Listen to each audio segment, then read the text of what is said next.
السلام عليكم and good evening.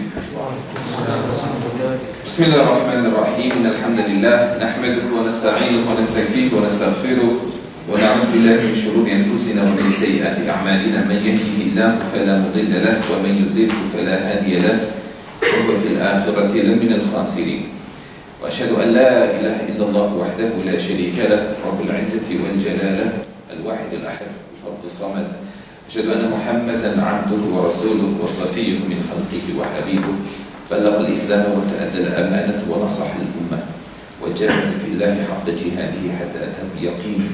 فصلوات الله عليه وعلى سائر إخوانه من الأنبياء والمرسلين والتابعين لهم بإحسان إلى يوم الدين.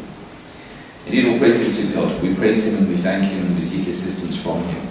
And I take refuge in Him from the evil of myself and the wrong of our actions. I testify that there is none worthy of worship but God alone, creator uncreated, without partner, without son, without sharer in His dominion. And I testify that Muhammad is the seal of His messengers and the last of His prophets, sent with guidance for the whole of humanity until the end of days, upon Him and upon His brother messengers before Him, and all that follow the way of messengers with goodness until the end of days, be the completest and most abundant peace and blessings. Thank you very much to the organisers for inviting me to take part in your Islamic Awareness Week at Loughborough University this year, and to all of you for taking the time out of a weekday evening to attend, inshallah. I pray that today's coming together will be more than simply a presentation of a few facts, but also perhaps a meeting. And this is very important to us as Muslims, because of all of the religious traditions, the great religions of the world, Islam is quite ecumenical historically, in that it encourages, in fact it orders, it commands its prophet to begin dialogue. And that's unique amongst faith scriptures with people of other traditions. And so the Quran, 14 and something centuries ago, instructs Muhammad, peace and blessings be upon him, قُلْ يَا أَهْلِ الْكِتَابِ تَعَالَوْا إِلَى كَلِمَةٍ سَوَاءٍ بَيْنَنَا وَبَيْنَكُمْ أَلَّا نَعْبُدَ إِلَّا اللَّهِ. Muhammad saying, O people of the book, O people of divine dispensation from before, people who have received revelation and scripture, let us come together to this common meeting ground between us and you, for we are agreed that we should worship none but God alone. وَأَلَّا يَتَّخِذَ بَعْضُنَا بَعْضًا أَرْبَابًا مِنْ دُونِ اللَّهِ, and that we do not appoint from among ourselves others who are lords in place of God. So there's an invitation, and the Prophet ﷺ and the earliest communities of Muslims recognized this, to acknowledge the divine essence with which the communities which predate Islam had also been invested. But also, even prior to that, to acknowledge the essence of something godly and something divine within the very nature of the human being, wherever we place ourselves, whether it's a religious theist, it's an atheist, an agnostic, it's a person who believes in one or many divine forces, all of the different labels and boxes we can associate ourselves to. The Muslim tradition brings us into a sense of the divine within the human. And we see this from the very beginnings of the narrative of creation. The Quran tells us, الَّذِي أَحْسَنَ كُلَّ شَيْءٍ خَلَقًا. Glory to God, who created all things that He created beautifully. وَبَدْأَ خَلْقَ الْإِنسَانِ مِنْ طِينٍ. And the creation of man, He began from the essence of clay. ثُمَّ جَعَلَ نَسْلَهُ مِنْ سُلَالَةٍ مِنْ مَاءٍ مَهِينٍ. And then his offspring, the offspring of the first human being, and our traditions refer to him as Adam, which in its essence means of the earth. And then He made his offspring of the essence of a lowly fluid, a droplet, something very low and something of little worth. وَجَعَلَ لَهُ السَّمْعَ وَالْأَبْصَارَ وَالْأَفْئِدَةَ وَجَعَلَ نَسْلَهُ مِنْ سُلَالَةٍ مِنْ طِينٍ وَنَفَخَ فِيهِ مِنْ رُوحِهِ. and then he breathed into him of his soul. So this is the crucial moment from which transforms inanimate matter into this living, seeing, breathing, feeling, complex human being. Breathed into him of his spirit. وَجَعَلَ لَهُمُ السَّمْعَ وَالْأَبْصَارَ وَالْأَفْئِدَةَ, and then bestowed him with the faculties of hearing and of sight and of reflection, of contemplation. قَلِيلًا مَا تَشْكُرُونَ, little is it that you give thanks. So the essence of the human being. The Prophet Muhammad, peace and blessings be upon him, was once sat with his companions, and a funeral procession was going past. And where it's related in the authentic traditions of Imam Muslim, that he stood up. And somebody said, this is not the funeral of a Muslim, a messenger of God. Janazatu Yahudiyin ya Rasulullah. This is a Jewish man who has died, whose funeral is passing us now.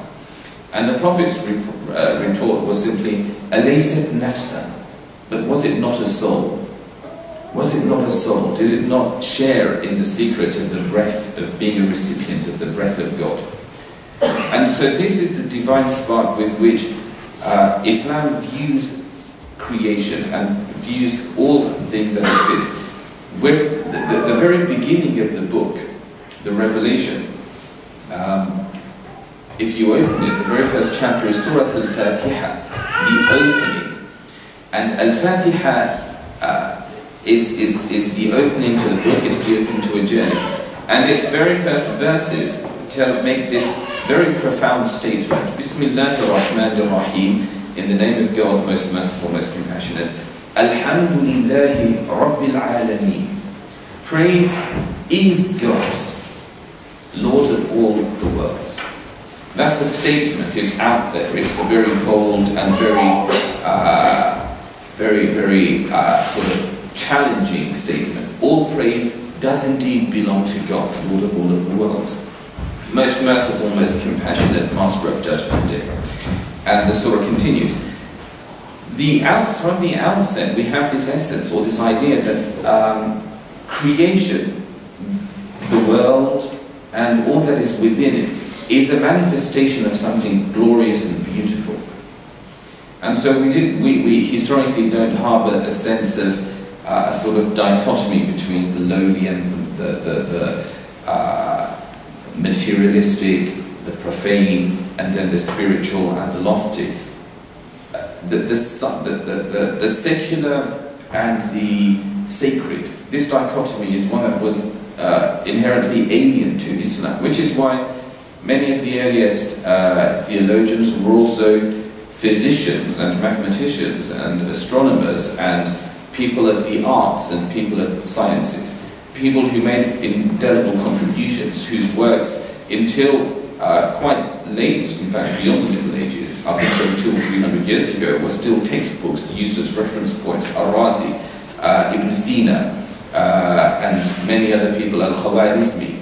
Works in medicine were studied or translated in Andalusian Spain into European languages and then studied throughout, and these were people of theology. And of course we know that in the Christian traditions, monks made contributions to many of the sciences, including mathematics and others.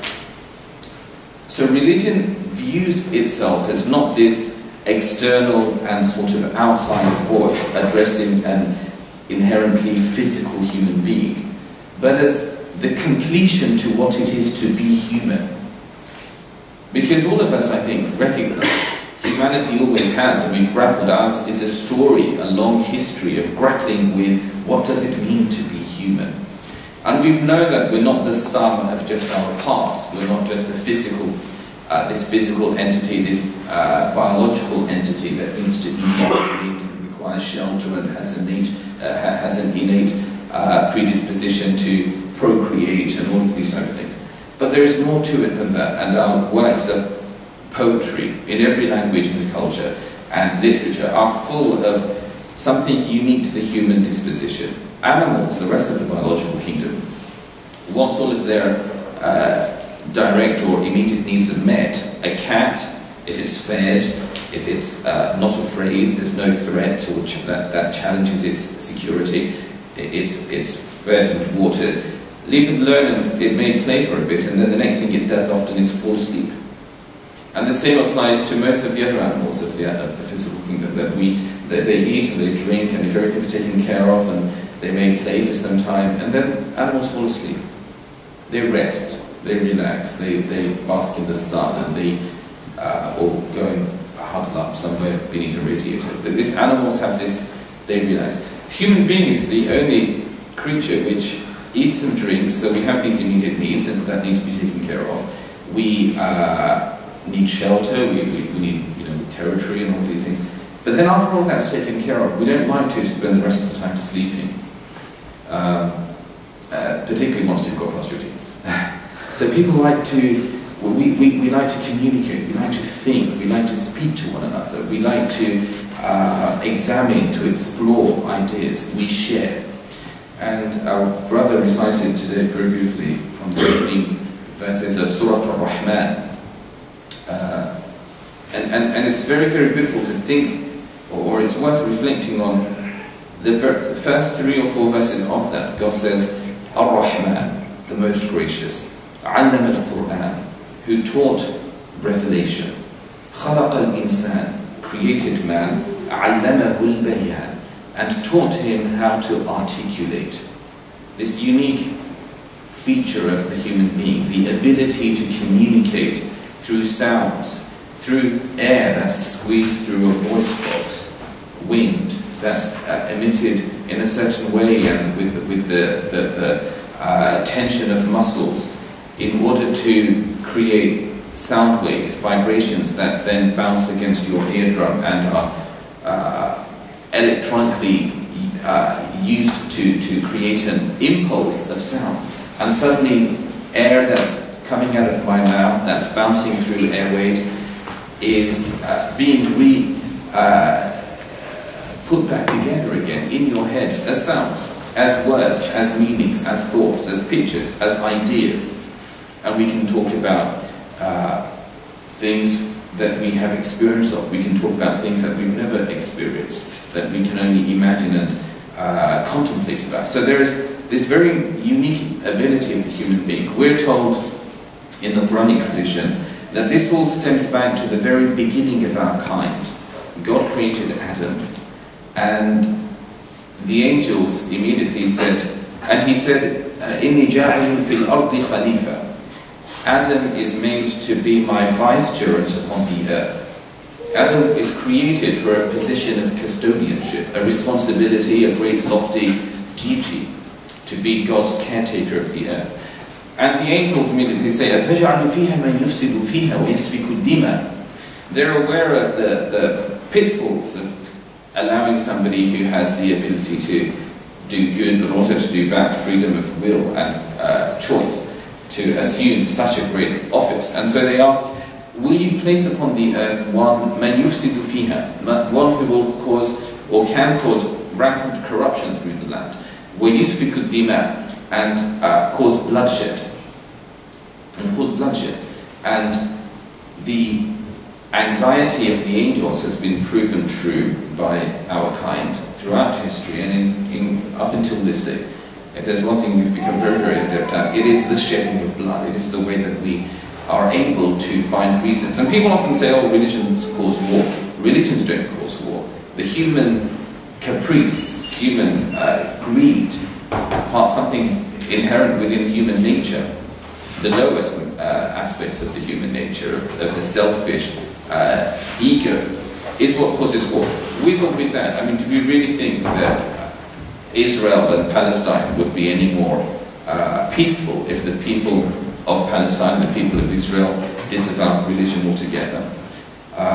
Do we really believe that Northern Ireland would be a more peaceful place if there were no Protestants and no Catholics? The human beings, with or without faith as a reason, the First and Second World Wars, Hiroshima and Nagasaki, weren't underpinned by any creed-based ideology.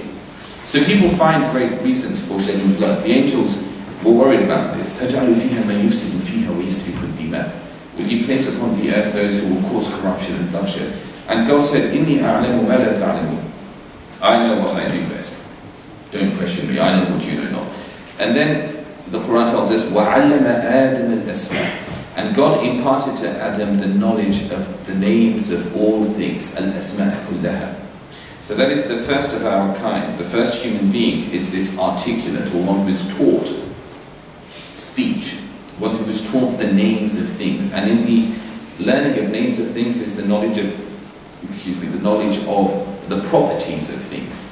And then the possibility presents itself for the harnessing of these properties and of these powers and these forces.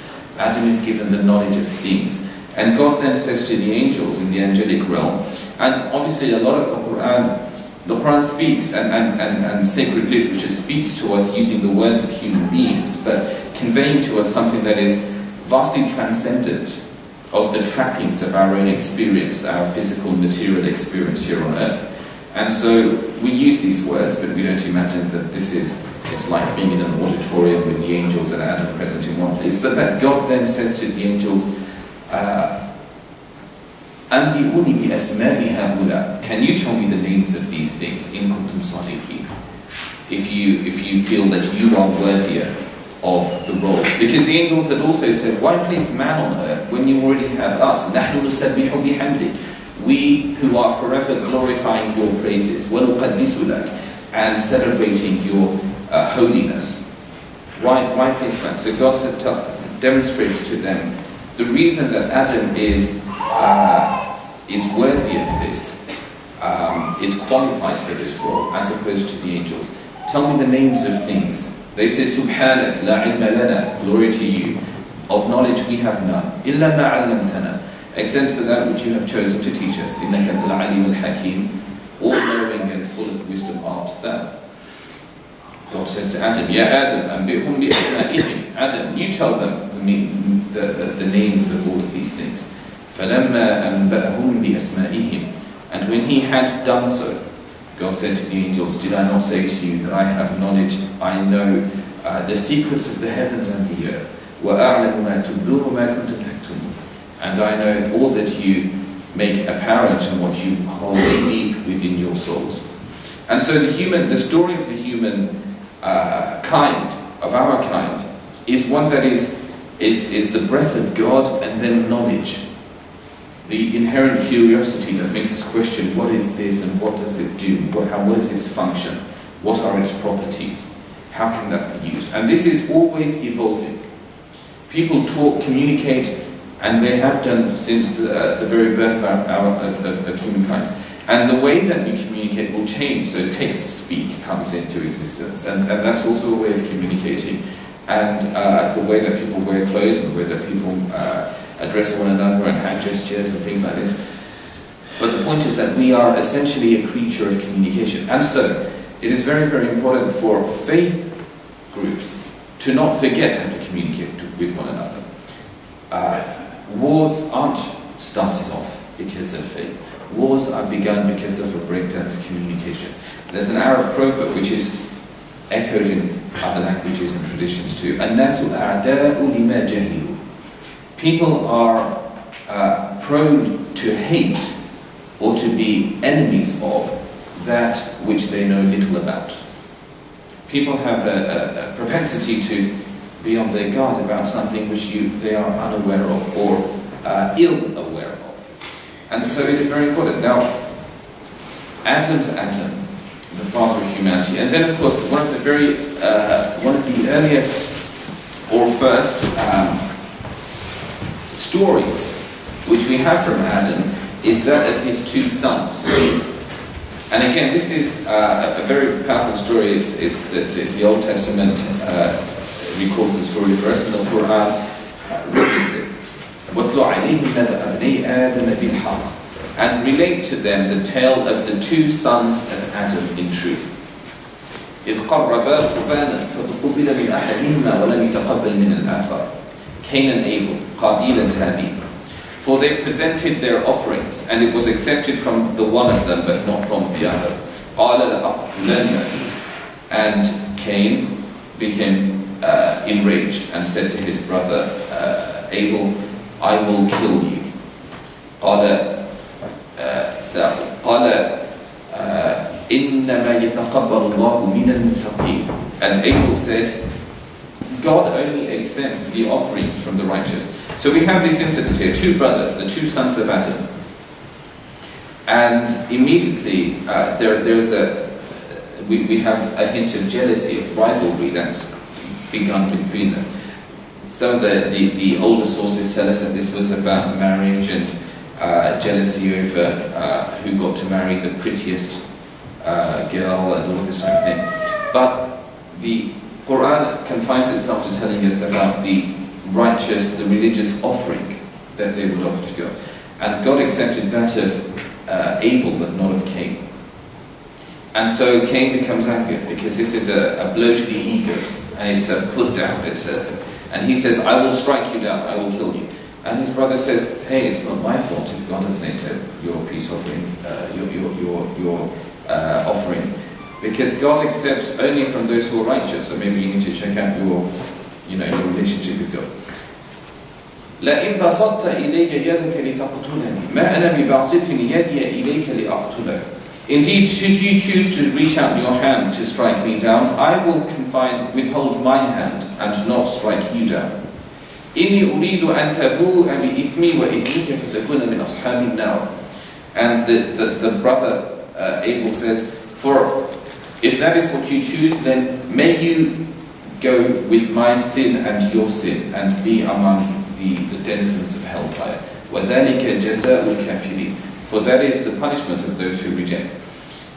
فَطَوَّعَتْ لَهُ نَفْسُهُ قَتْلَ أَخِيهِ فَقَتَلَهُ. And ultimately, Cain, the Quran says it very beautifully, his ego made it possible for him طَوَّعَتْ لَهُ نَفْسُهُ قَتْلَ أَخِيهِ, to strike down his own brother. فَقَتَلَهُ, and he killed him. فَأَصْبَحَ مِنَ الْخَاسِرِينَ, and he became immediately of the wretched.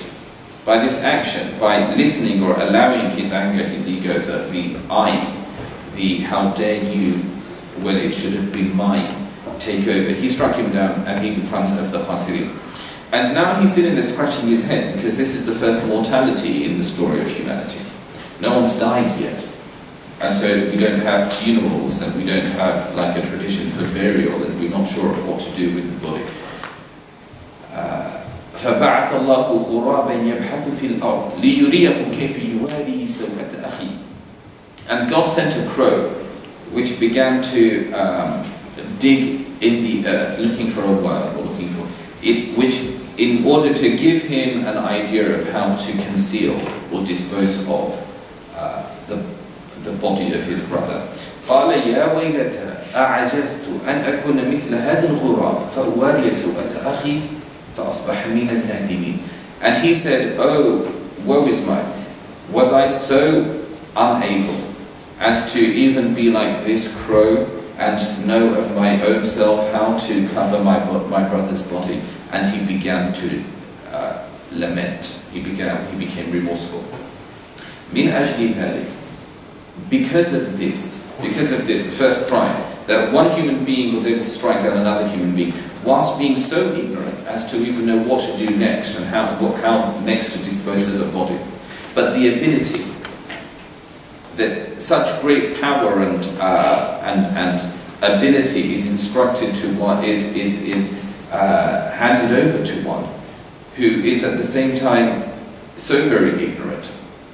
Like a child being allowed to climb into a 4x4 and turn on the ignition and take it down the road.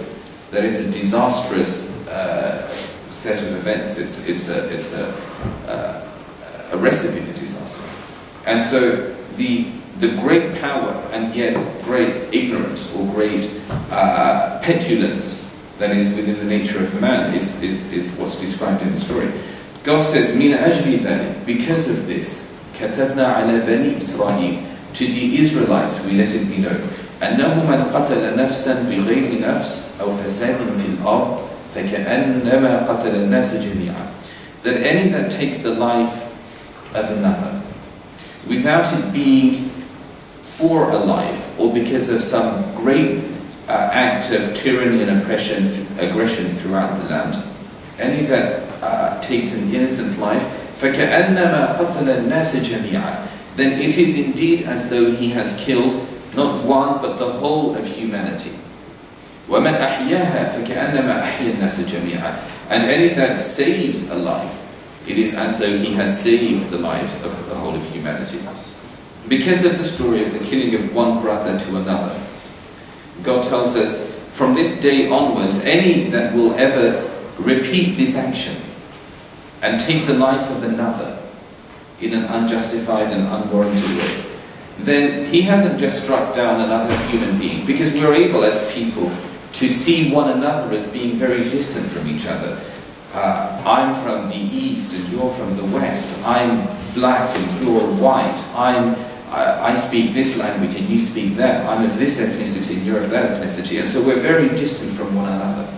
But the Quran tells us whenever a single human being has struck down another, be it a black man striking down a white, or a white man striking down a black, somebody from the furthest regions of the east striking down somebody from the furthest regions of the west, it has only ever been the story of one brother killing another brother.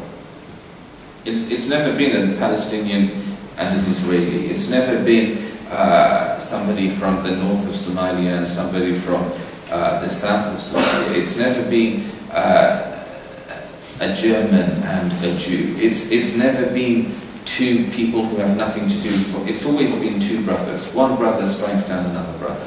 And in doing so, you have destroyed not just a life, not just snubbed out the spark of the breath of God that animated, that felt, that sought, that had hopes, that had dreams, that knew good from bad, but that you have destroyed your own humanity.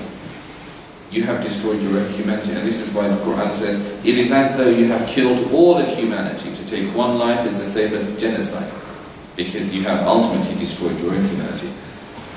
So, this is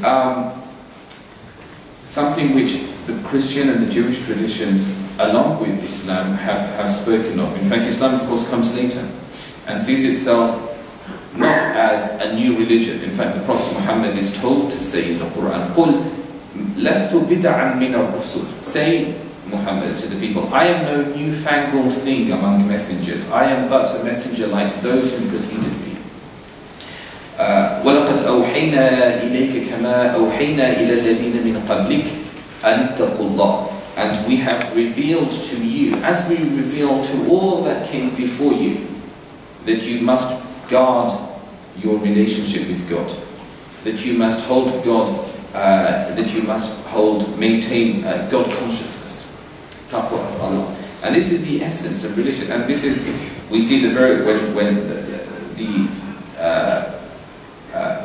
the Sadducees ask Jesus what is the first and the greatest of all of the commandments. Jesus answers by indicating the first of the 10 commandments. Hear, O Israel, the Lord your God, the Lord is one, that you should love the Lord with all your heart and all your soul and all of your strength. This is the first and the greatest of all the commandments. And the second is like the first, that you will love your brother as you love your neighbor, as you love yourself. Upon this hangs all of the law and teachings of all of the prophets. So the first and greatest of all of the commandments has always been to know where we come from. Not because God is some egotistical being who demands attention, suffering from ADHD, who needs to be known and wants everyone to turn towards him. No. In fact, the Prophet tells us in what's called a Hadith Qudsi, we have a distinction between the Quran, which is the direct, which are the words of God in Revelation, and then we have the traditions from the lips of the Prophet Muhammad, peace be upon him, in which he tells us things that God has said. So it's also a form of inspiration, except it's not made part of the Quran. So he tells us that God says, يَا ابْنَ آدَمَ يَا بَنِي آدَمَ إِنَّكُمْ مَا دَعَوْتُمْ the Hadith al-Qudsi, لو أن أولكم وآخركم وإنسكم وجنكم كانوا على أتقى قلب رجل واحد منكم ما زاد ذلك في ملكي شيئا. That God said, O children of Adam, if the first of you to the very last of you, if the men of you to the jinn, the spirit forms among you, Ya ibadi, my servants, O my servants, if the first of you to the very last of you, if the human among you to the spirit forms among you, all together, كانوا على أتقى قلب رجل واحد منكم, were to become as righteous as the most righteous heart of any one man among you. If you were all to become like Jesus, son of Mary, if you were all to become like Muhammad, messenger of God, if you were all to become like the prophets in your devotion, in your love and your worshipfulness, ما زاد ذلك في ملكي شيئا, that would increase nothing in my kingdom. It would render me no favor. ولو أن أولكم وآخركم وإنسكم وجنكم كانوا على أفجر قلب رجل واحد منكم ما نقص ذلك من ملك شيئا. And if the first of you and the last of you, the men of you and the spirit forms among you, were all together to become as wicked as the most wicked soul that has ever lived among you, if you're all to become Pharaoh, if you're all to become Adolf Hitler, if you're all to become the very worst of people that has ever lived upon the earth, that would decrease nothing. That would decrease nothing from my majesty and from my kingdom. And so he says, Ya ibadi innama hiya a'malukum, my servants, it is only your deeds which emanate from you, uhsiha lakum thumma uwafikum iyaha, that I collect for you and then I will present back to you in full.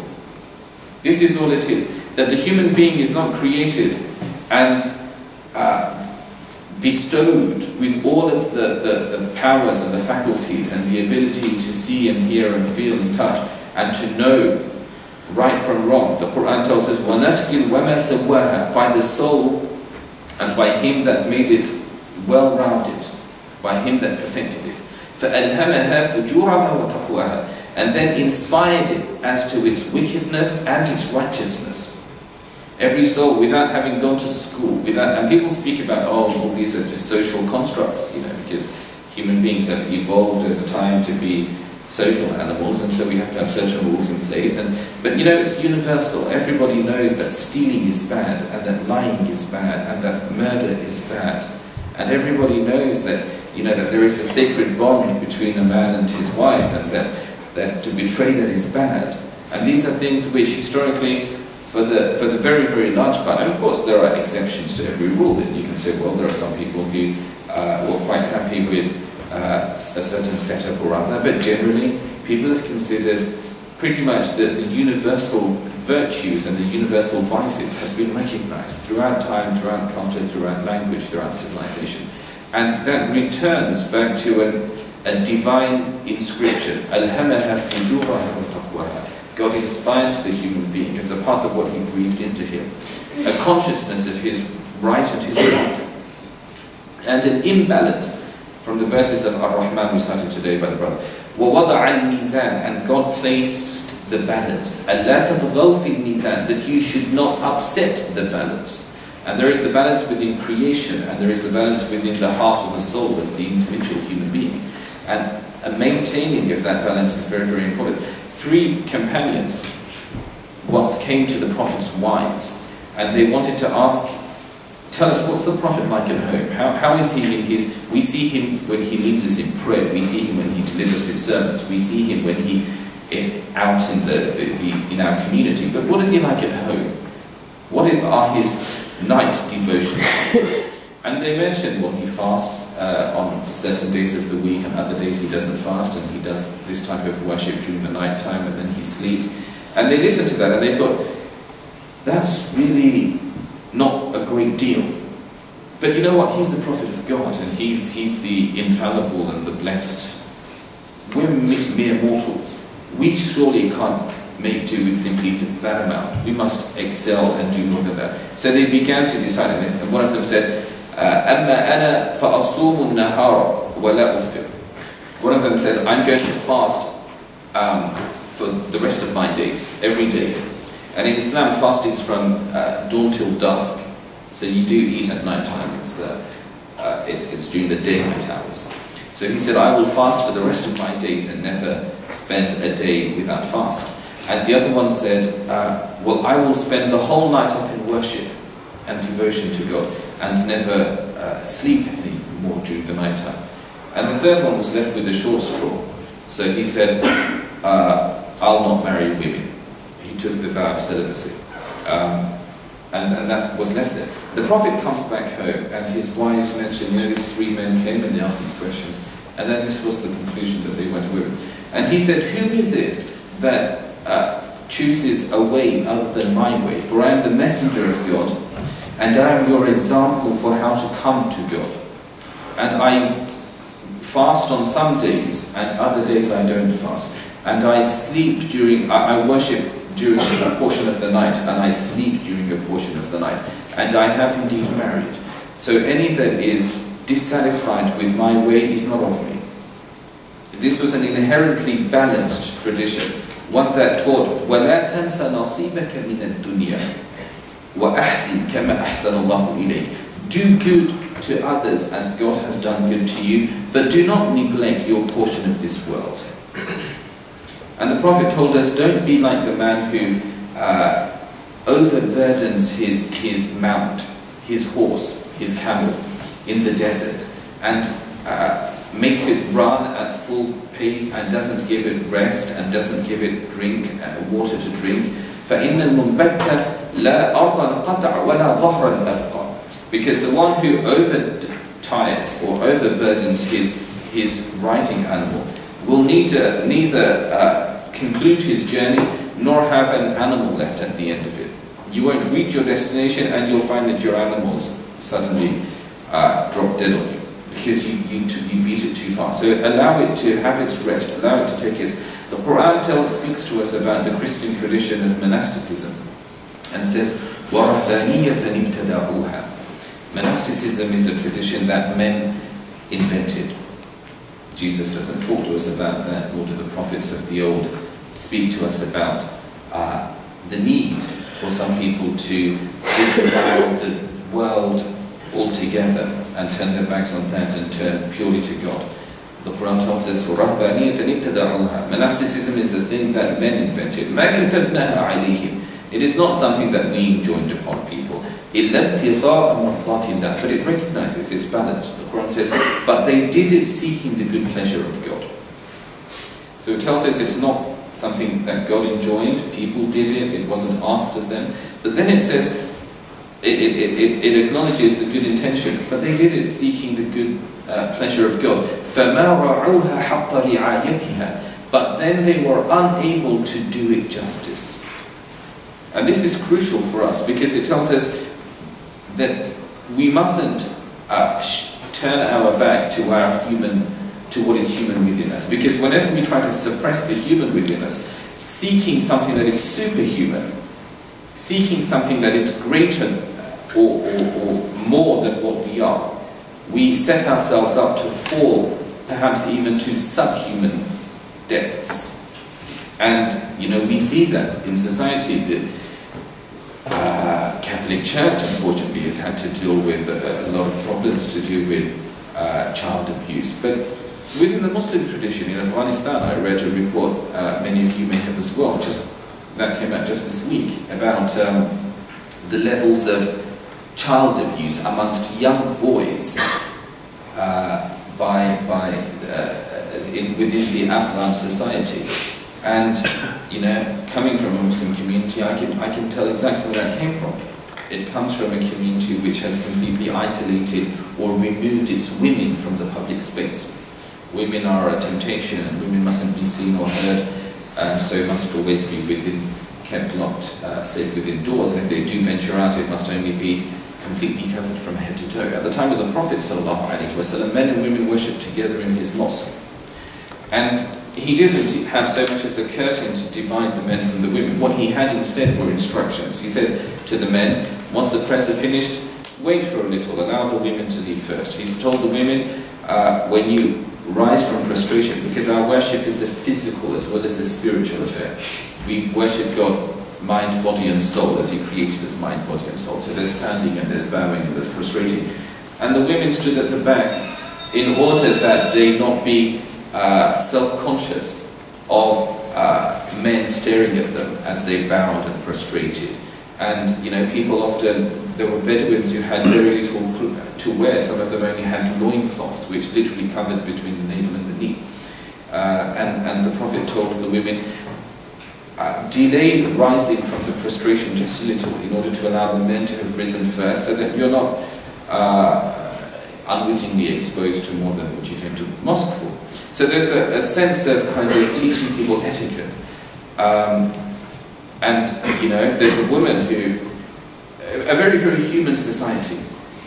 The Quran tells us, وَلَقَدْ عَلِمْنَا الْمُسْتَقْدِمِينَ مِنْكُمْ وَالْمُسْتَأْخِرِينَ. We see those who come forward among you and those who hang at the back, those who stay at the back. And that's a verse of the Quran, and it's in a wider context. But one of the occasions behind its revelation, because the Quran is verses, and the verses are revealed to the Prophet over a period of 23 years, and sometimes a verse or a number of verses are revealed in relation to a particular incident that takes place at the time. And the scholars of Quranic tafsir, exegesis, tell us that the occasion for this revelation was that a strikingly beautiful woman started coming to the mosque to pray. And when this happened, some of the companions, the male companions, would go as far forward as possible in order not to be distracted whilst the prayer is taking place by this woman. Whereas some of the others, who are perhaps slightly younger, slightly newer, would come sort of late to the mosque and try to stay as far back as possible in order to be closer to this woman. And so God says, we see those among you who come forward and those who hang at the back. It's recognizing the inherent nature of and trying to address people. The Prophet ﷺ responds, a man comes, he's selling dates. He has a stall, he sells dates. And again, I don't know if it's the same woman or a different one, but a pretty lady comes up and asks to sees him with his dates. And he's struck by her beauty for a moment. And he says, I have nicer dates around the back. And she's naive and sweet and innocent. And she says, oh, okay. And she goes, and he takes her around the back. And then أَصَابَ مِنْهَا قُبْلَةً. He plants a kiss on her. Just gives her a kiss. And then immediately he thinks, what have I done? I've just kissed some woman. And this is the humanness. I'm telling these stories because these are authentic. These are in our traditions. I've just kissed some woman. And he leaves her there and he runs. And this poor girl must have been very bemused. She's went to buy some dates, someone took her on the back, gave her a little kiss, and now she's left in the middle of his date stores, and he's run off somewhere. And he runs straight to the mosque, and he comes to the Prophet and says, Ya Rasulullah, inni asabtu min amra'atin qublah. Messenger of God, min amra'atin qublatan. I've just kissed a woman. What should I do? These are people who are very conscious of their... They didn't stop being human, but they became human beings who desired and yearned something much greater. And they come to the Prophet because it pains them. I've done this terrible thing, is God going to forgive me? And the Prophet recites to him the verse, أَقِمِ الصَّلَاةَ طَرَفِيِ النَّهَارِ وَزُلَفًا مِنَ اللَّيْلِ إِنَّ الْحَسَنَاتِ يُذْهِبْنَ السَّيِّئَاتِ ذَلِكَ ذِكْرَى لِلذَّاكِرِينَ. Establish prayer at the two ends of the day and take some time during the night for prayer too. Indeed, righteous actions remove our sins and weaknesses. That is a reminder for the mindful. So there's this beautiful tradition that tells us aspire towards greater good. It didn't say, okay, it's not reactionary. We said from this moment onwards, here's a fatwa or an edict from the Prophet, all women must cover their faces and not make themselves liable to being kissed by men when they go to date shopping. Or all men must, there's no reactionary fatwa that comes about. Men are men and women are women, and people will make mistakes and will slip up and will do things. But it is greater purity that is the quest of our journey through life. If God wanted, He could have, and the Quran says this, وَلَوْ شَاءَ اللَّهُ لَجَعَلَكُمْ أُمَّةً وَاحِدَةً وَلَكِنْ لِيَبْلُوَكُمْ فِيمَا آتَاكُمْ فَاسْتَبِقُوا الْخَيْرَاتِ. Had God wanted, He would have made you all the same. You would have all been very pious and worshipping in mosques and churches and places of devotion. But He made you different and divergent. لِيَبْلُوَكُمْ فِيمَا آتَاكُمْ. In order to test you in the diversity of what He has created, the diversity of that upon which He has created you. فَاسْتَبِقُوا الْخَيْرَاتِ. So rush towards good. Be the very best that you can be. God has made us in His form, His image, but He has made us also in a vast diversity, and not to be all the same. And because life's journey, with all of its the bends and the twists and the turns on the road, are all a part of the journey. None of that is ever leaving God behind. And this is why we don't recognize this difference between the sacred and the secular. Because there is nowhere that God is not for the believer. There is nowhere that God is not. Whether that's in a mosque, or whether that's in a science lab, whether that's with one's wife and or spouse, children and loved ones, or whether that's among complete strangers. All of life's experiences are moments and opportunities in order, the Prophet said, the most keenly heard of prayers, the prayer that God listens to the most keenly, is the solitary voice that remembers Him when all around are immersed in their worldly affairs. So according to the Prophet, if you're sat in a bus and everybody else is busy on their iPads and Kindles and reading their paper and just in conversation about every other thing under the sun, there's one little voice that's remembering God. And that is a voice that God pays special attention to. Religion or Islam teaches us that religion is not, as I said, because God's in any particular need of our worshipping. We don't fast the month of Ramadan because to help with the credit crunch or help with the global economy or anything like that. We don't pray 5 times a day because, you know, we need to, it's good for our physical selves. I mean, there's always going to be a physical benefit to stretching and bending and bowing. But we do it ultimately because the soul also needs to be fed. And the Quran and the Prophet, and actually all of the Prophets before, were very, placed a great deal of emphasis on this. Not to neglect the you that is real. And the essence of the human being is that breath. If I take the name of your mum, your mother, then immediately in your head you have a picture that in your mind, a picture of her face comes up. I know my mum, I know what she looks like, I know her smile, I know her features. But the physical expression, the physical face, is that the real us? It changes. What mum looks like today is very different to what she looked like 20 years ago. What I look like today is very different to what I looked like 20 years ago, and very different sort of what I'll look like in 20 years' time, if I'm still around, or even if I'm not. You know, this is in constant flux. I had a daughter 17, 18 weeks ago. She's already massively different. And people are now deciding who she looks more like, right? But it was different when she was born. At that point, to me, babies all look very similar. And there's something enduring and cute but slightly alien about the babies. And then suddenly all of the features start, and I can see now what everyone was saying. She's got whatever. Right? So the point is the face. This is in a constant state of flux. And in fact, the Quran tells us, "Liman sha'a minkum an yataqaddama aw yata'akhkhar."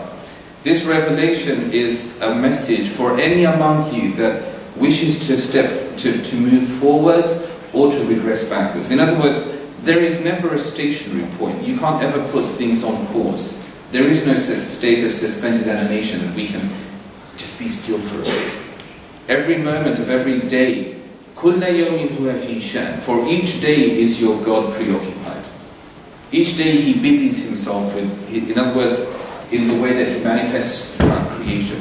There isn't a moment that things aren't happening. There isn't a moment that we aren't changing. So if I take the name of your mother, or your husband, or wife, or brother, or sister, and it's a picture of their face that comes to mind, that's only what their physical, their outer shell.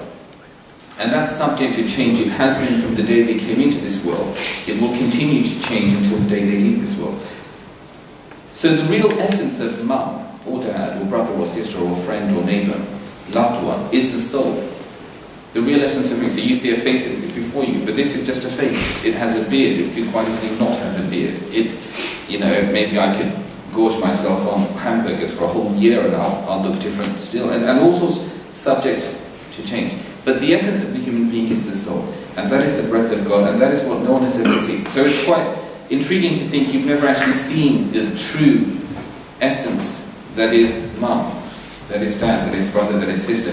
That is yourself. The true essence of yourself is the soul. And that is what religions teach us to not forsake. That we eat, and I've mentioned this whole thing about monasticism to make the point, Islam doesn't teach us to disavow the physical that is within us, but it teaches us for sure not to reduce ourselves only to being the physical. That we are far, far greater than that. We are much, much more than that. Much more than just the sum of our physical parts.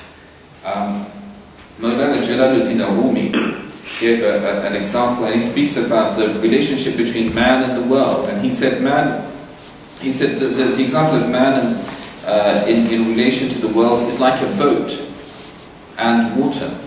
A boat is made precisely for the purpose of traveling through water. It's not made for anything else. So if you take a boat and you place it on the road, or you place it on railway lines or anything else, that's not its functionality, it's not what it was made for, and hence it won't get you very far.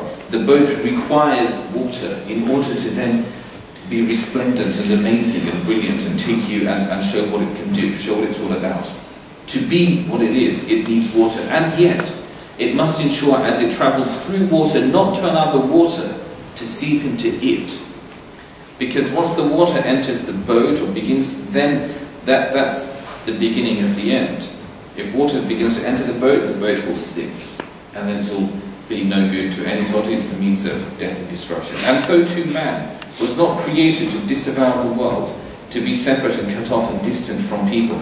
The Prophet said the believer who interacts with humanity and lives with them and has to observe patience in the face of the weaknesses of the people around him is better than the believer who withdraws to a hilltop away from human society to worship God alone.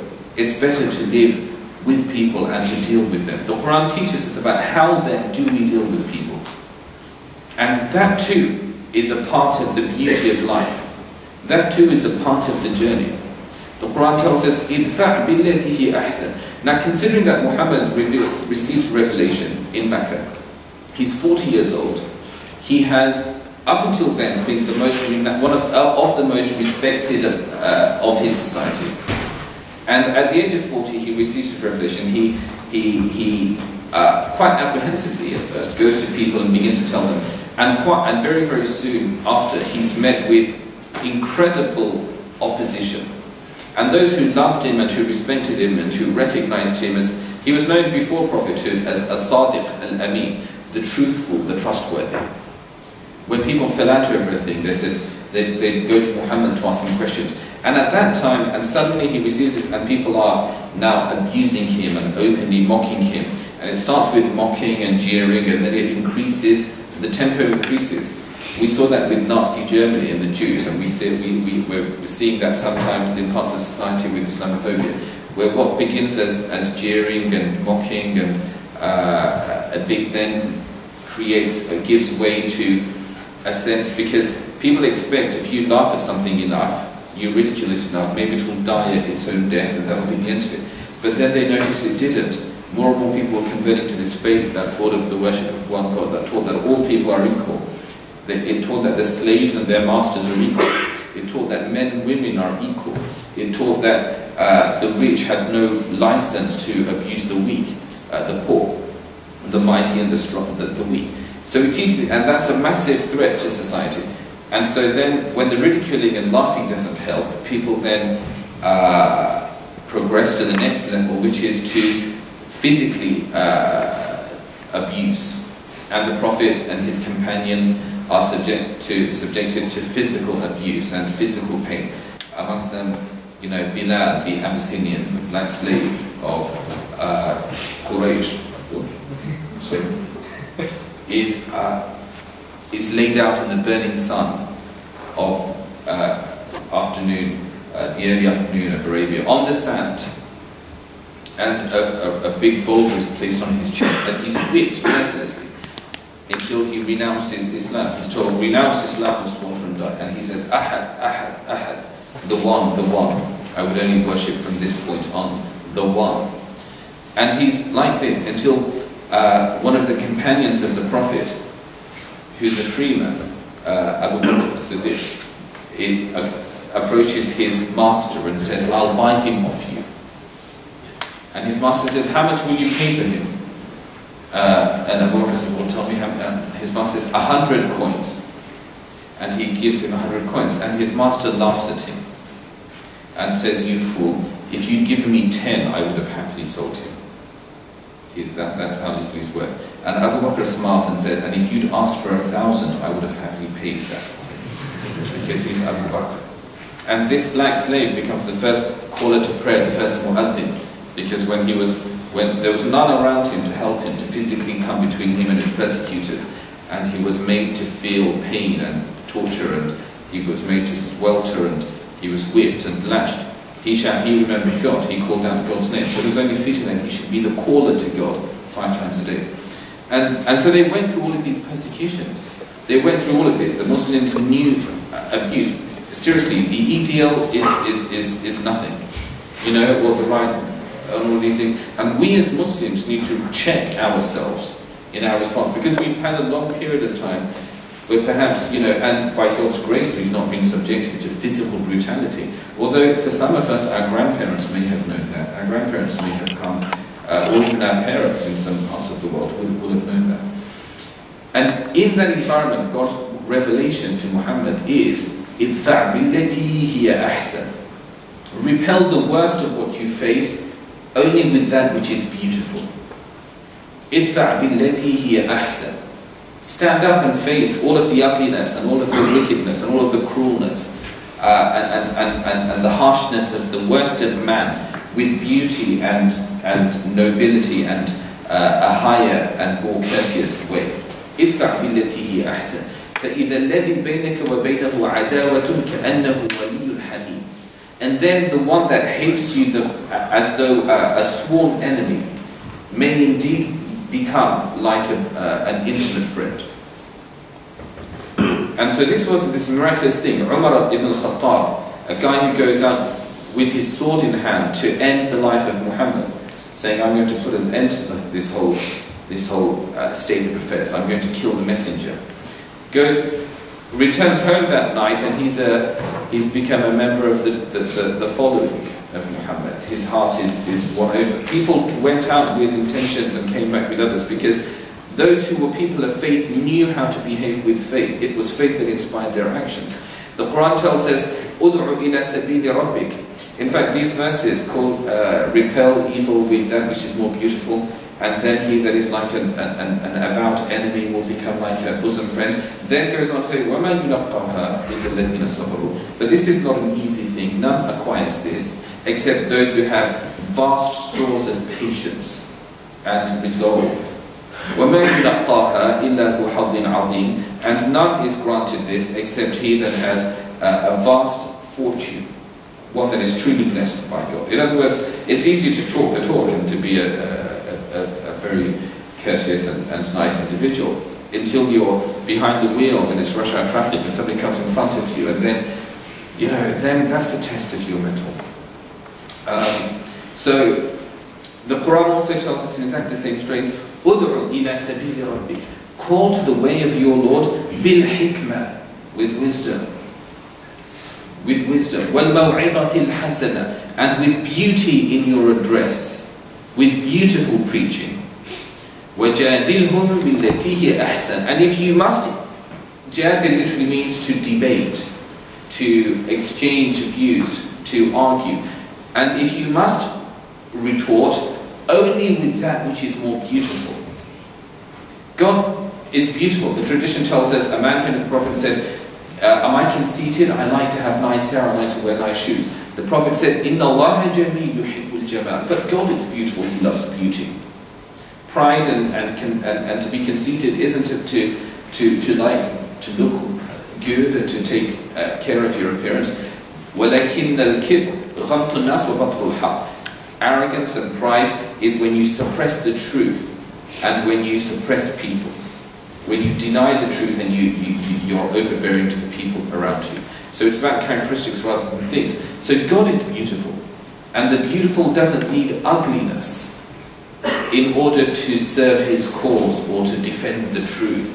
He doesn't need people who respond, because we're told the Prophet saw a man who was angry and he was red in the face and his veins were like bulging, and he was shaking. And he said, I know a simple word. If he says that, all of this will go away from him. He should say, A'udhu billahi minash shaitanir rajim. I take refuge in God from Satan, the accursed. Because anger is from Satan. And he said, if one of you becomes angry and feels himself getting hot, remember Satan is made of fire. Shaitan is made of fire, and fire is hot. So put out the fire with water, go and make ablutions. Make ablutions and purify yourself, then calm down. He said, if you're angry and you're standing, sit down. And if you're angry when you're sat down, lie down. So he taught us about these things. And today people use anger somehow in order to do the work of God. And that's not the work of God. And this is the way in which Allah says, كَذَلِكَ سَوَّلَتْ لَهُمُ الشَّيْطَانُ أَعْمَالَكُمْ سَوَّلَتْ لَهُمْ أَنفُسُهُمْ أَعْمَالَكُمْ. In such ways does the devil or the human appetite make beautiful to people the ugliest of their actions. People find ways of justifying the worst of themselves by doing these things. I've kind of gone on for a lot longer than I meant to, so I'm going to wrap really very, very quickly just with a couple of closing thoughts. And the first of these is, I said that the Quran was revealed and God reveals verses appropriate to things. So there are occasions behind revelation, like the verse that is revealed, and it's a sort of allusion to a beautiful woman in the mosque. What's really interesting for a seeker is that the Prophet Muhammad lived, by all accounts, if you just look at his life, he lived a life of great upheavals and a life of enormous trial and tribulation. So from being the most notable of his community, he's then demeaned and he's scorned and he's physically abused and he's hurt. He's thrown out of Mecca. He has to flee with his life from Mecca. He migrates to Medina. That's a huge effect. His wife dies. His wife, his only wife, he'd been married to this woman who was 15 years older than him, a widow, and that was his first wife. And as long as she lived, he didn't take, and polygamy was the norm in Arabia, as it was actually in much of the world. Many of the early Christians and Jews were polygamous. It was only later on that the church or the synagogues decided to curtail things like that. We have in the scriptures, the Old Testament, mention of prophets and kings of Israel and the number of wives they had. So polygamy in and of itself is something that was part and parcel of that society. And this woman, he was 25 when he marries a 40-year-old widow, and they have a very, very strong bond of love. Many years later, Aisha, his wife in Medina, among his wives in Medina, she says, I wasn't jealous of any woman as much as I was of Khadija, and she was already dead before I married the Prophet. And yet I was jealous because the Prophet would always mention her name, and then he becomes with such love and such affection and such gentleness. And then she'd say, oh, well, you had, God spared you this old woman. On this one occasion she said something like that, God spared you. And the Prophet became upset, visibly upset, and he said, no, by God, she wasn't an old woman, she was my companion, my love. And he says, she supported me when everybody else rejected me. And she gave me strength and encouragement when everybody else denounced me. And she stood by me when I had lost everything because of this call, and she didn't ever leave my side. No, by God, she was my great love. So this is the way he responds. Now, Muhammad receives revelation, and the very first thing he does, and this is a very, if you're listening to an account of a prophet and this magical thing, it is quite unintuitive. You'd expect he's received revelation for the first time and he declares it all. The very first thing he does is he comes running home to his wife Khadija, and he's unashamed to admit it. The first thing he does is he comes home to his wife and he says, Zammiluni, Zammiluni, laqad khashitu ala nafsi. Embrace me, I feared for my life. And she embraces him, and then he tells her, I saw this being that came of light, and it told me, read. And I said, I cannot read. And it told me 3 times, and it crushed me with its strength until it told me, read in the name of your Lord who creates man from a lowly drop. Read in your Lord is most gracious. He that taught the use of the pen taught man that which he knew not. Muhammad had never been to school, he didn't know how to use a pen. So he was terrified, and he confides in his wife. And she says to him, "No, by God, this can only be good. God would never do evil to you. For you help the weak, and you help the man struggling with burdens. You help the orphan, and you help the stranger." And she tells him of all of these things. And she says, "By God, God would never allow you to be..." because he's afraid that this is some evil spirit. So, and then she dies. And he comes to Medina, and he's a stranger among the community, and the community embrace him. He marries, he has children. Every one of his children, except for Fatima, every one of his children dies in his lifetime. Now that's a pretty momentous, tumultuous state of affairs just for an individual. To have to bury every one of your children. His daughters, they're adults, his daughters, before they die, their children die, and he's holding his daughter, calls for him, sends for him and says, "Call my father, because my child is now in the last throes of death." And the Prophet attends, and he takes hold of his grandchild, and he's weeping, and he says the words, "Inna lillahi ma akhadha wa lahu ma a'ta." But to God belongs what he gives, and to God belongs what he takes. وَكُلُّ شَيْءٍ عِنْدَهُ إِلَىٰ أَجَلٍ مُسَمَّى. And all things with God have only a fixed duration of time. My grandchild's going back to his maker, her maker, it was a granddaughter. My grandchild's, but every one of us here also only came with a fixed duration of time from God, upon completion of which we all must also head back. And so all of these things happen. He goes to battle, and his uncle is taken down in battle and then mutilated and cut to pieces. And the Prophet weeps over that. And all of these great things happen, and yet nothing in the Quran ever makes reference to those personal events. And the Quran is revealed over 23 years. It doesn't once mention, "Oh Muhammad, your wife died. Muhammad, your daughters have died. Muhammad, your grandchild died." In fact, he had a son, Ibrahim, and the son died. He had two sons, Ibrahim and Abdullah, and Al-Qasim, 3 sons.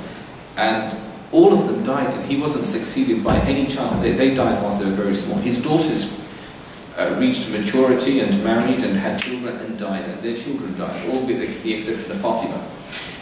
And his son, Ibrahim ibn Muhammad, Ibrahim the son of Muhammad, dies, and that night there's a solar eclipse, or a lunar eclipse rather. And all of the people say, "Oh, this must be a sign, because the Prophet's son has died. The heavens are weeping." And the Prophet hears these rumors, this nonsense, and he comes out, and he's just finished burying his son, and he doesn't stop being a teacher and a prophet to his community, and he says, "إن الشمس والقمر آيتان من آيات الله لا ينكسفان لموت أحد ولا لحياته إنما هما آيات يخوف الله بهما عباده." He says, the sun and the moon are signs of God. They rise and they set by his command. They don't eclipse for the death or birth of any human being.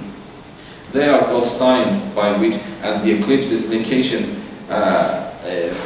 in which to be reminded of the majesty of God and to be humbled before God. But no, it's nothing to do with my son. That was a great opportunity, if ever there was one, for someone to validate his prophethood. So the religion is one that forever insisted on moving away from even the person of Muhammad sallallahu alaihi wasallam. And the Quran says, "It never was ما كان لنبي أن يؤتيه الله الكتاب والحكم والنبوة."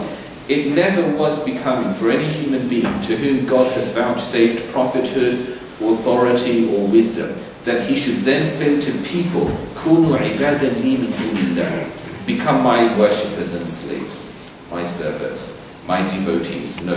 وَلَكِنْ كُنُّوا رَبَّانِيِّينَ. No. All prophets came to their people to say, "Become ye people of the Lord." Become people of God. And so Muhammad did that until his dying days. The revelation that we have, which is the word of God revealed over this period of time, instructs human beings on the balance of life and on the journey that continues beyond death, on the realities of the human household, Bani Adam, sons and daughters of Adam, the black, the white, the East, the West, the rich, the poor, the Muslim, the Christian, the atheist, the Jew.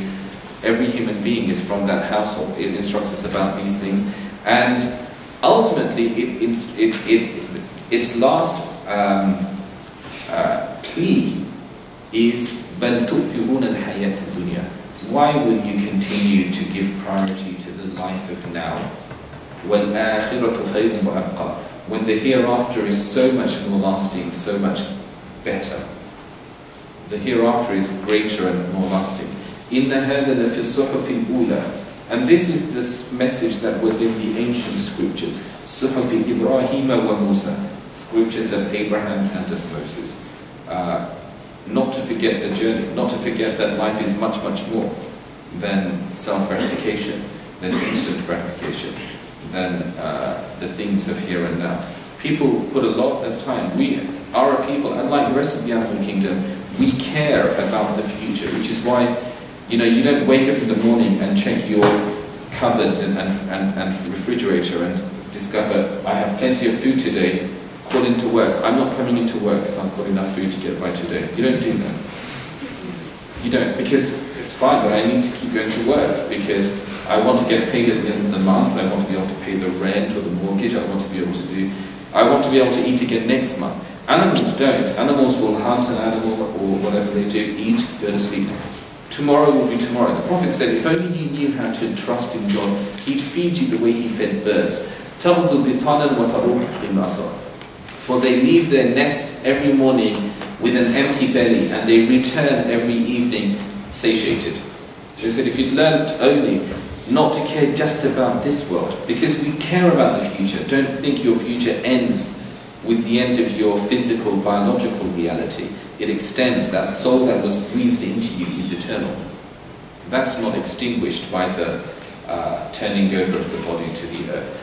Thank you very much for being such good listeners, and I hope that you have questions and comments and observations. And Jazakumullah khair. Assalamu alaikum.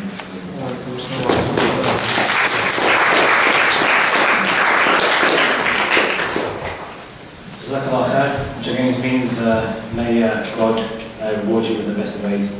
We're now going to move to the question and answer sessions. So if you do have an answer, please raise your hand and we will pick you. Just one point, which is we give non-Muslims first priority as the event is aimed at them. So please feel free to answer any questions you have. So do you decide?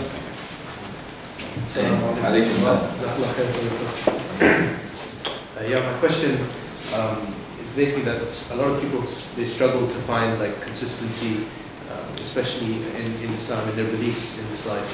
And a lot of the time the human response to, the automatic human response is to go to one extreme or the other in terms of, that's just how humans are.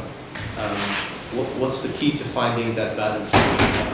That having that level of belief and managing it with everything else and having it consistently rather than going up or down or going all the way to one end or the other? That's a really, really good question. It's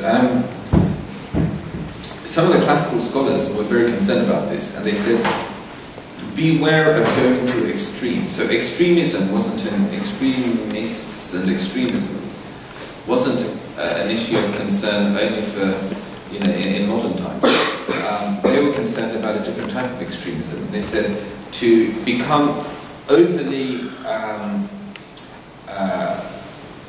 sort of obsessive about something and to become completely lax and permissive. These are two extremes and you must avoid the two. The Quran says, وَكَذَلِكَ جَعَلْنَاكُمْ أُمَّةً وَسَطًا. And thus did we make you the people of the middle way. And it considers the traditions that preceded, not themselves, but among them, among the people of those earlier traditions, of the Jewish and the Christian traditions, some to have gone to extremes. This is the way that Islam viewed that. That some of the people of Judaism had become overly concerned with the law to the point of extrapolating further and further law. So the injunction that you don't cook a calf in its mother's milk, which is a part of the Testament, that you don't cook a calf in its mother's milk.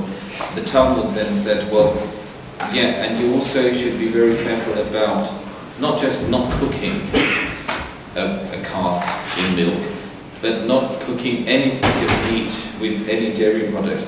And not only not cooking, but also be very careful about eating meat and then drinking milk within a certain amount of time, because as long as any meat adheres to your mouth, then there's a chance that they're meeting, and that's like a metaphorical cooking of the two in your mouth. And so people are going to extremes, and God didn't say that. So, you know, in Orthodoxy, you can't drink a cup of tea or coffee, or indeed have a biscuit, anything with dairy. In Orthodox Judaism, for up to 3 or 6 hours of eating meat, and vice versa. So if you've had a cup of coffee, you really must wait a long time before you can have, because this one very simple instruction: don't cook a calf. So Islam was, and then of course on the other hand, we have the idea that the law was altogether left out in Christianity, but again, not in all of Christianity. We know that the Eastern Orthodox churches and several of the other, particularly the earlier churches, maintained much of the Old Testament and the Jewish law. But over time, you know, there's less and less need felt for that. The idea that Pauline Christianity, if maybe is a more accurate way of describing it, the idea that Jesus' death had now atoned for people's sins and meant that there was no need now for law, but for love. And then that can be taken to extremes, and again we have you know, different expressions, not all of Christianity agrees with that. So Islam insisted that this was a balance between law and of love. And it was very, very careful. Your question about how not to go to extremes, I think if that relates to other people, it's really, because Muslims will often do this, they'll get all practicing, you know, and I'm a champion in the prison service, so I'm often having to deal with people, you know, who were in prison and spent doing time, and when people get to prison, they've hit rock bottom, and now is a wonderful time for people to start thinking about, and a lot of people think about come towards religion. A lot of the Muslims will come towards religion in a big way, and by that, it means, what I mean is, you know, they'll get up at 5 o'clock and start doing the adhan in their cell and calling everyone to prayer and all this kind of thing, 5 a.m. and you know, really, and it's with great intentions, and that's a wonderful thing. But often what we see is the same gangster, you know, who before was peddling drugs and, you know, anyone who's not a part of the gang is fair game and is treated badly, has now replaced the, you know, the jeans that are halfway down the bottom for a thobe, and they've replaced the maybe the foul language for Muslim terms, so it's Aki and Subhanallah and yeah, blah blah. But and now it's not my gang versus the other gangs, it's Muslim versus anyone who's not Muslim, and within Muslim, my type of Muslim versus anyone who's not, and so it's the exact same person, just with a bit more facial hair and more loosely fitting clothing. So that's a problem as well, because of course the first obligation is how we treat other people. And when it relates to the self, keeping checks against extremism, for that we have this really important institution in Islam, which is al-jama'ah. Keeping with the body, keeping with the community is a really, really important thing in Islam. Because people, the first sign of becoming extreme is that people start disassociating with average Muslims, with mainstream society, because they're just not Muslim enough, or they're too lax about this or that. But keeping, if you go to the mosque for prayers, you're praying with your brothers and or your sisters and then that in and of itself helps.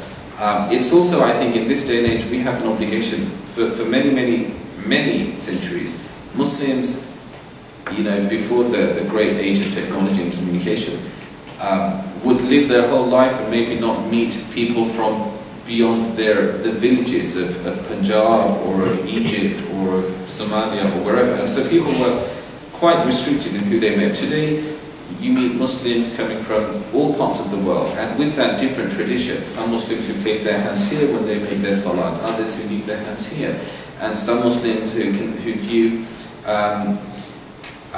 all types of meat and chicken to be halal, you know, but others who are much more stringent about those things. So that can be a check against extremism.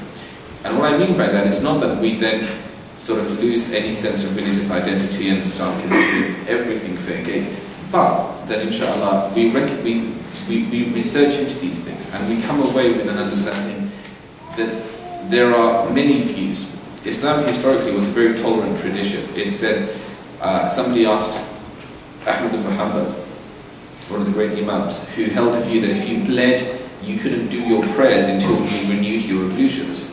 So he said, well, certain scholars, certain imams hold the view that bleeding doesn't affect your ablutions. Should we pray behind them? Ahmad's immediate response was, how could I not pray behind the likes of Shafi, Malik, Sa'id and Musayyib? In other words, I disagree with them on this issue and I think they've got it wrong, but I still worship God alongside these men because they are true men of God. So we were able to transcend differences. I hope that, it's a big question, I hope some of that's relevant to China. Thank you. Is there anybody else? No? Oh.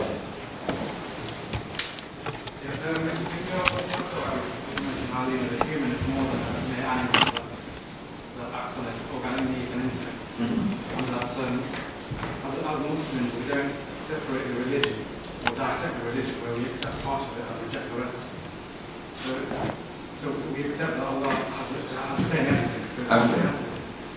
What we're seeing today is that this reformation of Islam where they're making it so the Muslims can only practice their ritual actions, the salah and the fasting. But any action to do with societal matters or anything to do with law or anything like that we must reject. I.e. secularism, the separation of religion from life. And this dangerous concept, dangerous idea out there. How do we as Muslims avoid accepting this idea?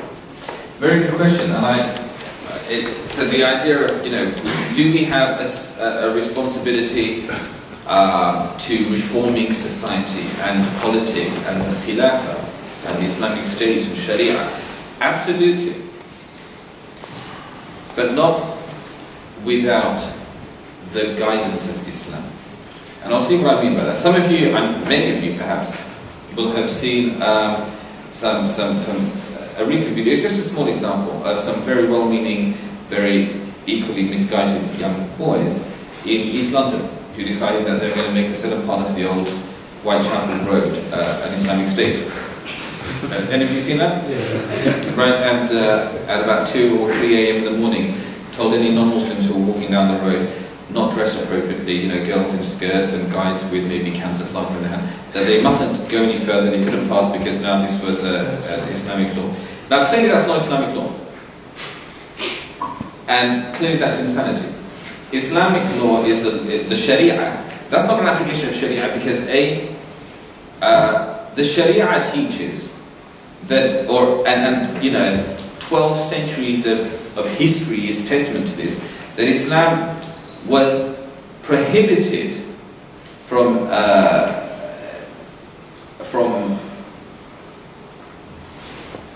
being applied or being imposed on anyone who had not willingly and of their own conscience embraced Islam.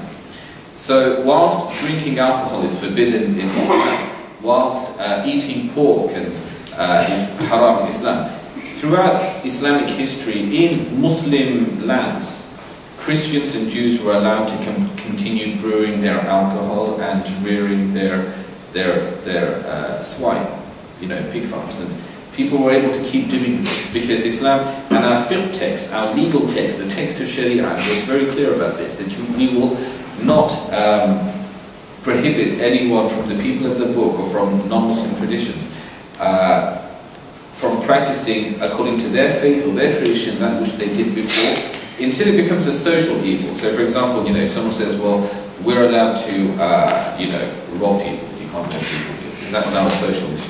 But otherwise amongst themselves we did not impose that. So sometimes people will, so this group of brothers, where did they get their Islam from? Not from the Prophet ﷺ, and not from Sharia and not from fiqh. They got their Islam it almost looks like they went to the EDL for classes on Islam. They literally picked up the EDL's doing this, here's what Islam teaches. And they went along to them and took notes and said, thank you very much, we're going to do that. Details like, these Muslimics are going to have Sharia law in London and, you know, Iraqi laws and chop off people's hands and amputate women and all sorts of things. And they said, yes, and we're going to start applying this. And that is wrong. Okay. Your question is a very important question, though, aside from all of this. The Prophet ﷺ says, and this is really important to understand, it's really, really, really crucial. He said, مَنْ رَأَى مِنْكُمْ مُنْكَرًا فَلْيُغَيِّرْهُ بِيَدِهِ. If anyone among you who sees an evil, let him address that, let him seek change for that with his hand. فَإِنْ لَمْ يَسْتَطِعْ فَبِلِسَانِهِ. And if he is unable to do that with his hand, affect change, then with his tongue. فَإِنْ لَمْ يَسْتَطِعْ فَبِقَلْبِهِ. And if you're not able to bring about change even with the tongue, then in your heart. وَذَلِكَ أَضْعَفُ الْإِيمَانِ. And that is the lowest state of Iman. This hadith is very authentic.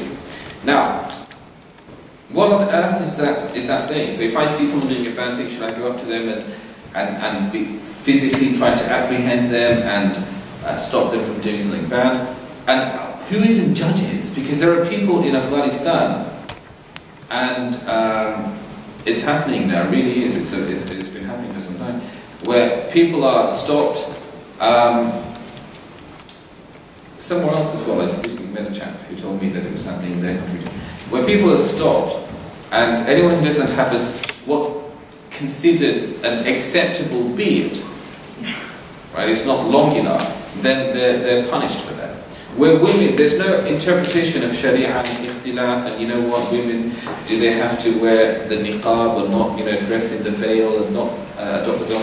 No, there's only one interpretation. We decide women must wear the veil, or women are going to be made to wear the veil. You can say, yes, well, I don't agree with that school of thought. You can disagree with that school of thought in your bedroom, dear, but in the public sphere, you will dress in the veil, and otherwise there are consequences. So these are people who, in their minds, in their hearts, they're applying that practice, that tradition. If you see evil, change it with your hand.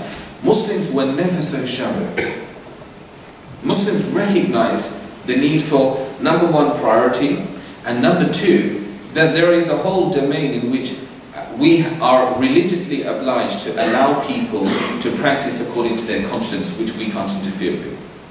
And the reason for the verse is the Prophet didn't say, whoever witnesses a wrong, let him change that with his hand, and if you are unable with your tongue, that doesn't mean if you're unable to use your hand, because people often, we're very materialistic, so we'll think that hadith means if I'm physically able to beat you up, then I must beat you up. But if I'm like only 5 foot something and you're a 6'3" strapping great big hulk of guy, then I'll just do the other thing. No. The hadith isn't about being able or unable to use the hand. It's فَلْيُغَيِّرْ. Let him affect change. It's whether or not the use of the hand or the use of a more direct approach will affect change or not. That is the first question. Now often, you know, I could have, for example, someone that a younger sibling, a younger brother, and I see him doing something and it's bad, right? He's smoking a spliff. It's very bad to do. Now, there's two ways to deal with that. Either you've realized your younger brother's messing around with things that he shouldn't, and you can say, well, I'm going to read the hadith. If you see evil, let him take his hand, I'm going to go and slap him up. And, you know, break all of his joints and flush him down the loo and make sure he doesn't ever... And has that affected change? Is he now going to say, thank you so much, you've just really made me realize and, you know, I'm really going to keep... No, he's just going to make sure he doesn't ever do it within smelling range of me. So he'll do it around the corner, he'll do... Perhaps I've pushed him even further into problem, because before maybe it was just a spliff, and now he could be doing it sort of in real bad company and getting involved in all sorts of other things. And that could... Because I responded with the ego. And the Prophet said, if you see bad, change it with your hand, but if you're unable to affect the change that you desire by the use of your hand, then use your tongue. And if even that's not going to affect change, if a telling off or a lecture is only going to create rebellion, then use the heart. Meaning, how do you change things with your heart? By putting your heart and and mind and your thoughts into how I can remove this person from this place into that place. That is a social responsibility, and that starts from here and it extends over all of society. If we're to effect change, and first of all, what exactly does that mean? Is it the change that the Taliban sought to bring about in Afghanistan? Is it the change that the Shabab wished to bring about in Somalia? Is it the change that various other, inshallah, well-meaning, but really not, you know, we have 13 or 14 centuries of Islamic heritage that's developed a whole very complex legal system that developed based on our interactions with human beings, Muslim and non-Muslim. And then comes a generation where we forget all of that stuff, and we've read one hadith and we want to go around and be the Sharia police, and that's not the way that Islam is sustainably applied to society. The moment people were able to, in Kabul, were able to escape the authority of the Taliban, they rejoiced and celebrated. Whereas the Prophet, this is very interesting, the Prophet in the Battle of Badr, they had war. The Meccans came all the way from Mecca, hundreds of kilometers to Medina for war. And the Muslims stood their ground and they fought them. And there was 313 of the Muslims against 1,000 of the non-Muslims, and God gave them victory. And they took 70 of them as prisoners, and the rest retreated. 70 of the Meccan pagans were then prisoners. And they didn't have a prison system, and so the Prophet said, we'll keep them in the mosque. And the 70 people were kept in the mosque, and people would come to do their prayers and would go away. And the Prophet said, yesterday they were on the battlefield and you faced them in the battlefield, you were equals. You had a sword in your hand, they had a sword in their hands. Now you are their prison guards and they are your detainees. You are no longer equal, you have the upper hand over them. Do not abuse that trust, because God will hold you to account in the way that you treat those who are beneath you, those that you momentarily have authority over. So feed them the food that you have at home. The Sahaba, the companions of the Prophet, went home to their wives and said, what food do we have at home? And they left bread, dried bread at home and brought to the mosque for the prisoners of war. These guys had trekked all the way from Mecca to fight them and to extinguish Islam. They brought to them the better food that they had in their homes, while their wives and children had, because they were really conscious now of this. This is a position of responsibility. We're members of these 70, and then they decided, what should we do? And someone said, we should execute them all because they came to kill us, and they tortured us and abused us all of these long years in Mecca. And we fled from them to start afresh, and they chased us even here. Now, let's kill them. And Abu Bakr said, no, let's set them free. If someone is able to pay something as a ransom, then fine. If they can't pay, then maybe anyone who could read among them, we should tell him we have to teach 10 of our children how to read or write, and then that's your ransom and you can go. And some of them neither had the money nor knew how to read or write, and the Prophet let them go. They were all allowed to go. They left. They went outside to the outskirts of Medina, and a few of them showered at a pond, bathed, came back to Medina and said, we want to become Muslim, how do you take the Shahada? There were people who lived in the mosque and as prisoners, and then once they're released they want to come back again because of the experience they'd had. In Kabul, the Taliban, 10 years or 15 years, and their biggest concern in the world is, you know, whether people are listening to music and whether men's beards are long enough and whether women are. And so the moment they're ousted, people are celebrating. And that's not a justification for the illegal war in Iraq or in Afghanistan, which are both of which were in contravention of international law. They were in contravention, those are illegal wars. But the people of those countries were celebrating because it was goodbye to this tyrannical regime. People want, and so we're not in a position really to, the average Muslim on the street, are they responsible for applying the Sharia? Ibn Taymiyyah says a very interesting thing. He says Joseph, the son of Jacob, Yusuf ibn Yaqub, he, at the end of his life, now finds himself as the Minister of Agriculture for the Pharaoh. And Ibn Taymiyyah says this is a prophet of God who assumes a government post for a disbelieving king, a Pharaoh. and he is unable to convert him to Islam. He's unable to implement Islam throughout the land, but that doesn't prevent him from doing the best he can in the capacity he's able to, desiring the good of the people in this world and the next. Now, if we really want the good of the people, if we want people to come to Islam, and we believe, this is our faith, we believe that God revealed revelation in order to save humanity from the doom of eternity, and that he spoke to humanity through Adam and through Noah and through Abraham and through Moses and through the prophets of the ages and through Jesus and then through Muhammad. And humanity always has an obligation to seek that which is better. And I believe this. And the greatest thing that I desire for all of you is to embrace Islam. Those who are Muslim among you, like myself, to continue in our journey through Islam, because Islam is not you become Muslim, you're going straight to heaven. There is a journey. And those who are not Muslim, that God guides your hearts towards Islam, and God helps you to realize that this is true, and then, having seen it that it's true, to embrace into it. Because you're not going to embrace something that you believe is a falsehood, and why should you? And you're not going to embrace something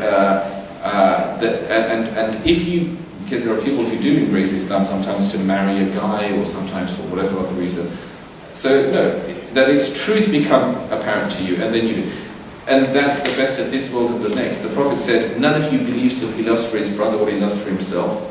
And the scholars traditionally said, this isn't your brother in your family, nor is it your brother in your faith, it's your brother in humanity. So the best of what I desire for myself is eternal salvation, so I should desire that for you. Now, all of that said, if what I want for you is eternity, then I have to be very, very careful in how I'm going to administer or present that truth to you. Because sometimes people reject something that is a good thing because it's presented in a bad way. And that's those verses of the Quran. So there is a need. Yusuf, the prophet of God, interacts with his people, and he knows that he's not able to establish the Sharia. And he's a prophet of God. And he knows that he's not able to bring them all into Islam. And yet he deals with them with beauty and fairness and good conduct, so that people see that example and their hearts turn towards recognizing and submitting to the truth. And that is the greatest. The Prophet Muhammad had a Jewish boy who used to sit with him. And all of his life, this Jewish boy would come to the mosque and sit with the Prophet. He never once told him to become Muslim. Not once. And then one day he asks his companions, where's that boy? You haven't seen him for a while. They said, oh, he's taken very seriously ill.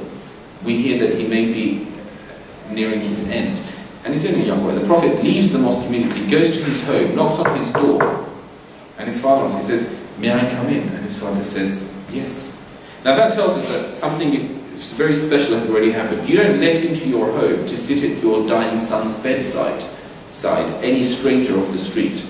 Or someone that you have just a sort of, you know, but not so well. This has got to be something special. He let him into his house, he sat down, and the Prophet sat by his bedside and said to him, son, testify that there is no God except Allah alone.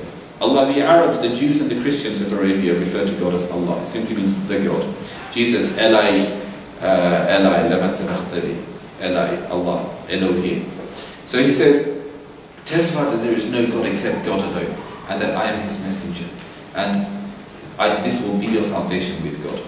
And the boy, this young boy, looks towards his dad, like sort of, what shall I do? And his father says, Ati' Abul Qasim, listen to the man. And so the boy says, Ashhadu an la ilaha illallah wa ashhadu annaka Rasulullah. I testify that there is no God except Allah, and that you are his messenger. And then he dies. And the Prophet comes out of that house and he's beaming and he says, a soul that is saved. So until the end, he didn't pressure him, he didn't enforce, he wanted him to see and to know. And then at the end he said, if what you've seen resonates with anything inside you, that this is true, then don't leave this world without testifying to that truth. The worst thing, nothing else is worth leaving this world and returning back to your Maker and not having acknowledged as true the truth that came to you from him because of social or any other reason. So our primary obligation is that. And khilafah and state are secondary things, but there is a way to go about working towards those. And honestly, it's not the way of forcing people into a situation where the greatest desire of theirs is how to see your downfall so that they can celebrate when you're kicked out of town. Long lecture, I'm sorry, I've forgotten. I hope that answers the question, inshallah. Yes, my friend. Yes. On that point, Jesus, Jesus said we should be salt and light. That's how we should seek to influence society. Salt preserves, Yes. and light shines in the darkness. It does. And Jesus is the light of the world. Whoever follows him will not walk in darkness, but will have the light of life. And Jesus also said his kingdom wasn't of this world, else his servants would fight.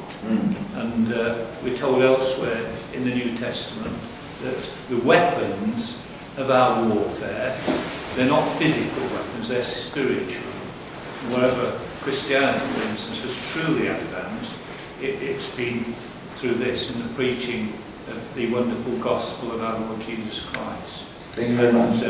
You know, the crusades, you've been telling us that many aspects of what are called Islam today are not real Islam. Absolutely. And that is so of the crusades. Yeah. They were not true Christianity. It wasn't Christian behaviour. It was completely un-Christian, yes. They weren't following the commandments of Jesus Christ. Thank you very much. Thank you very much. And the light is actually a very, very powerful metaphor, because the Quran also says to us, أَفَمَنْ كَانَ مَيْتًا فَأَحْيَيْنَاهُ وَجَعَلْنَا لَهُ نُورًا يَمْشِي بِهِ فِي النَّاسِ. Jesus being the light of the world, every Muslim will accept that, must accept that, because we believe prophets are sent as the beacon of light. And the Quran says, have you considered the one who was dead, spiritually dead? And we then brought him to life with faith, and made for him a light, granted him a light with which he walks among people. Can he be thought of as equal to the one who is wandering in darkness? And the metaphor is very striking, that the world is a dark and bleak place, and everyone has the desire to succeed. Nobody wants to set themselves up for failure. And yet we all know that, we have only a certain number of days on this planet, and then we have to leave this place. And that's when it's all over, right? When that looming deadline's just around the corner now. People are conscious about that, and yet what do we do about that? And for some people it's party hard, and for others it's earn a lot and establish yourself materialistically as best you can.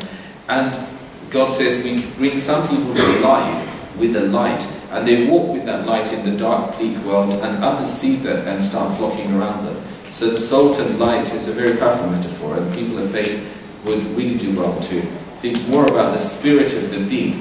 And I'm not advocating secularism. What I am advocating is the beginning of the affair. Hadith in Bukhari, Aisha, somebody came to Aisha, our mother, and said to her, what are the first verses to be revealed? And she said, the first of verses to be revealed to the Prophet ﷺ were verses that touched hearts. فيها ذكر الخلق ذكر والآخرة, which mention creation, it mentions the hereafter. And if you look towards the latter portion of the Quran, which is, the last 2 or 3 juz, those are the surahs that were revealed in Medina.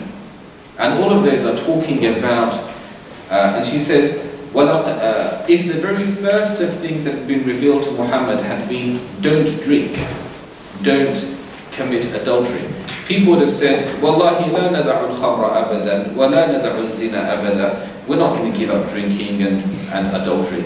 We need to tell us what to do. So the very first of what was revealed was, Ya ayyuhan nas, ittaqu rabbakum, O humanity, come to know your Lord. And to address people, حَتَّى إِذَا ثَابَ النَّاسُ فِي الْإِسْلَامِ نَزْلَ الْحَلَالُ وَالْحَرَامُ. And only when hearts had come and become softened and humbled before God, then did God reveal the law of lawful and unlawful. And she says, I was still a little girl running around in Mecca when God revealed the verses, بَلِ السَّاعَةُ مَوْعِدُهُمْ وَالسَّاعَةُ أَدْهَى وَأَمَرُ. The last hour is your appointed day. The last hour is bitter and terrible. And so there is a need to connect with hearts before any empirical ambitions can be met.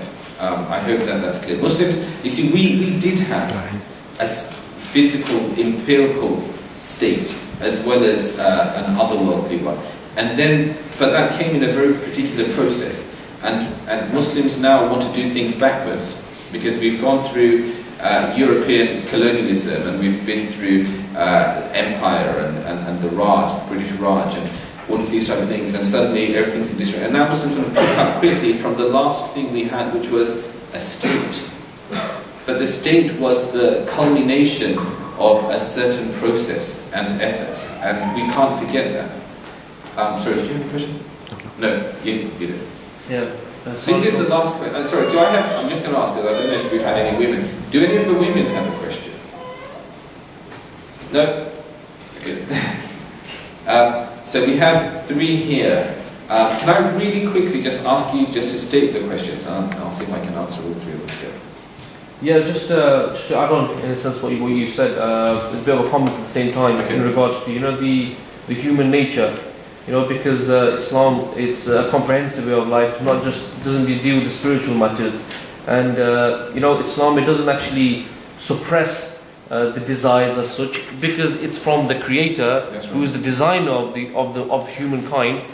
The actual the way of life that He is actually ordering man to live by is the best way. Is the fitrah. It actually it conforms with the fitrah.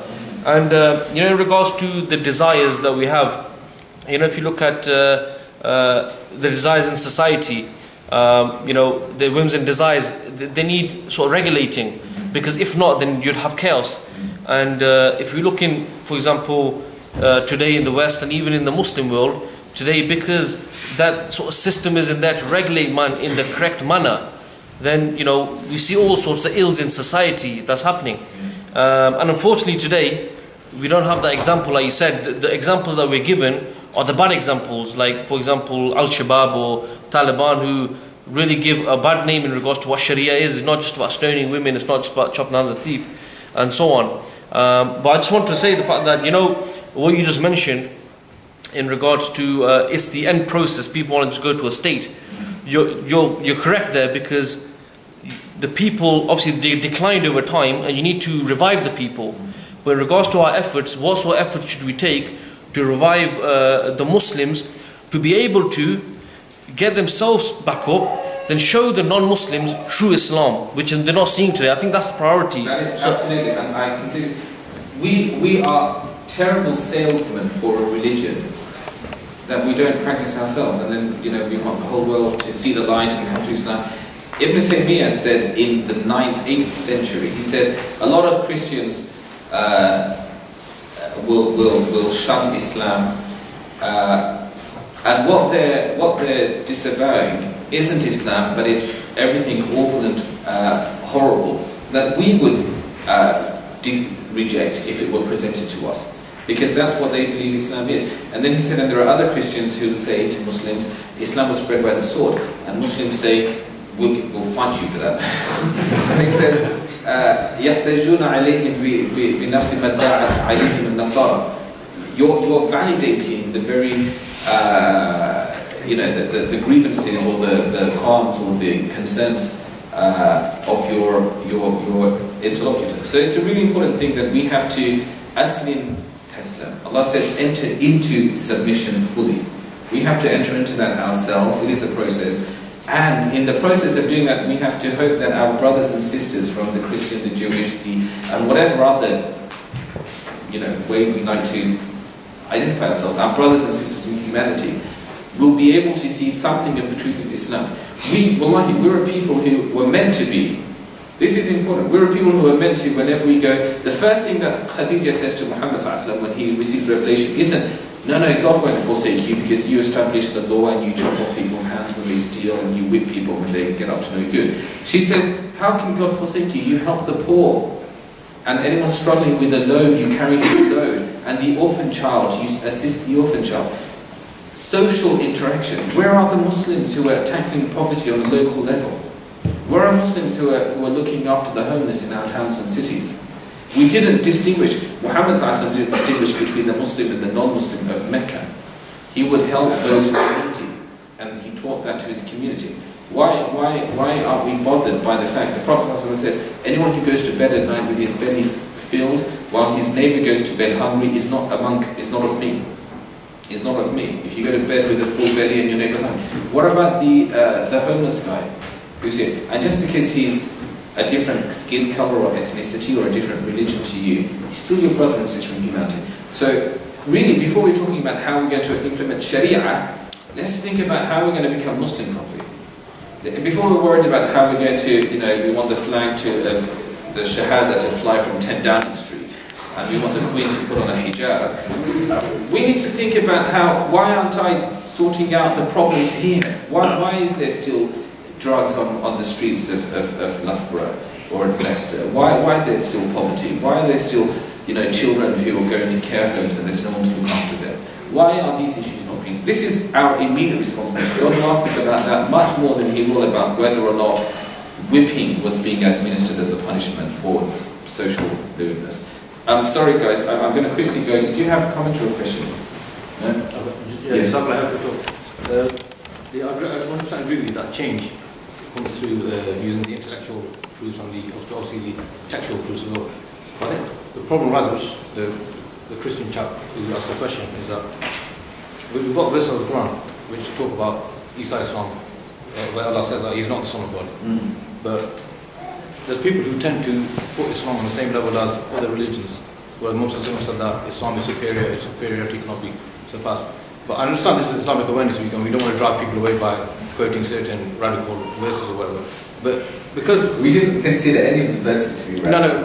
Okay, but we maybe consider our take of them. That's what I'm taking. But we can't hide the fact that Allah says that Isa Islam is not... Yes. But then because this is one opportunity that a non-Muslim might go away with, thinking that because he's not being challenged in his thoughts, that we're not providing the correct proofs, intellectual proofs or the textual proofs in order for them to come to the truth. Because the job of a Muslim is to save not themselves only from hellfire, but also... Yeah, and I mean that's a valid point, but then you have to speak to the organisers and ask them to do a is Jesus Son of God talk. But the point is... It's not just using the proofs and the hikmah. Yeah, but the proofs and hikmah aren't isolated. Some people's idea of da'wah is specifically stand in the streets in the city centre with a table and some books and stop people who are on their way to do their Saturday shop and say, excuse me, have you thought about God, the world, the universe and everything? And the guy's like, no, I just want to get to Debenhams before it closes. He wants to make his way to the sales. That's not da'wah. Da'wah, before that, I spoke about the Jewish kid.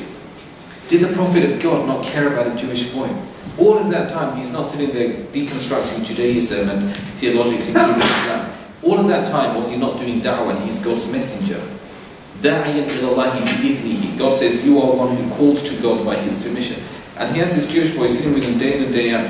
He's not hitting him over the head with theological arguments and debate and, refutations all of the time. But he's allowing this kid to see the best of him and the best of the Muslims.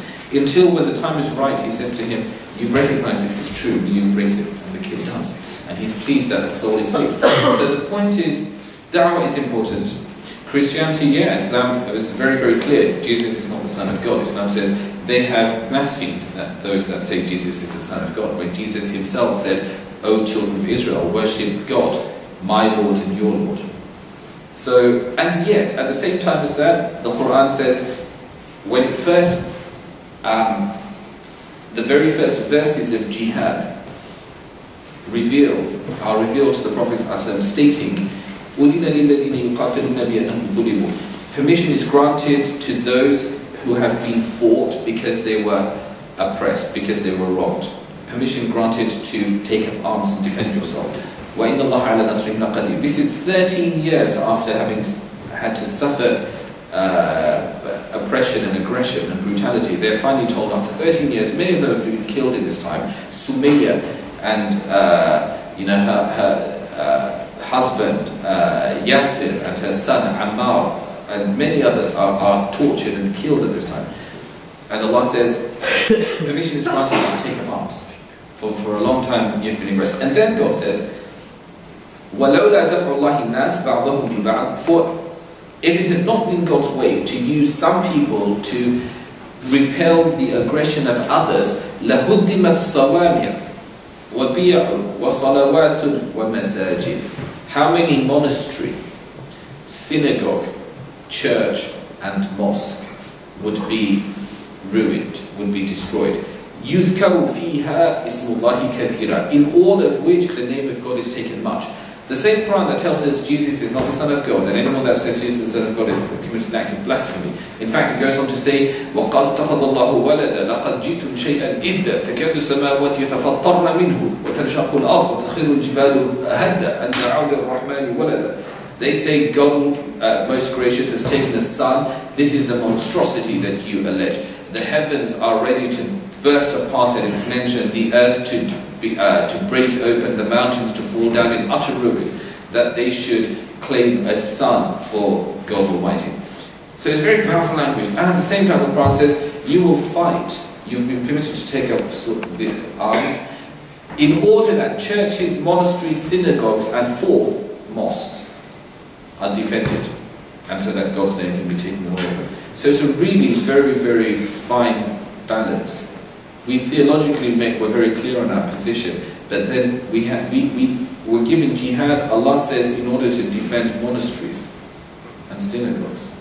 And if you have a problem with that, then we're in the wrong religion, or we're looking at the wrong book. Brother. You mentioned that Allah subhanahu wa ta'ala created us in His own image. How do you reconcile that with Laysa Kamislihi? Very good question, very good question. Because do you remember I said from the start, we have the language of men is used in order to communicate something that is so vast and transcendent. So the Bible says that man's created the image of God, and the hadith of the Prophet hadith say, Inna Allah khalaqa Adama ala suratihi. God created man on his image. And then the Quran also says, nothing is like unto him, and nothing is remotely akin to him. Laysa kamithlihi shay. Nothing at all is like him.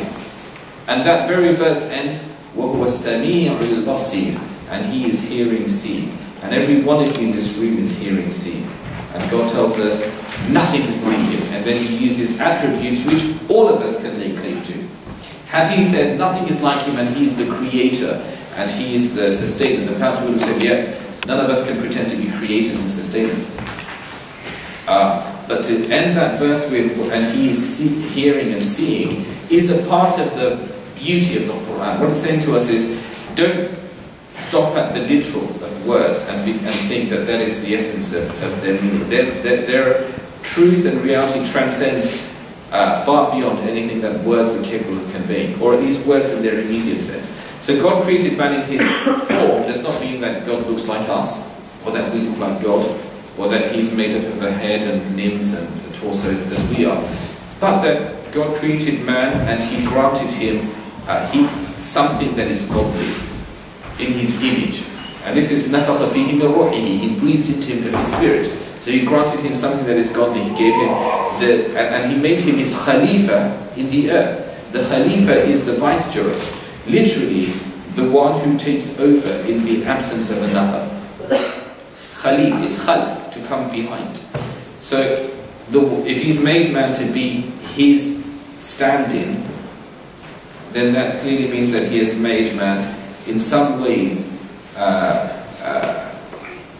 with qualities that are godly qualities. I hope that makes sense. Okay guys,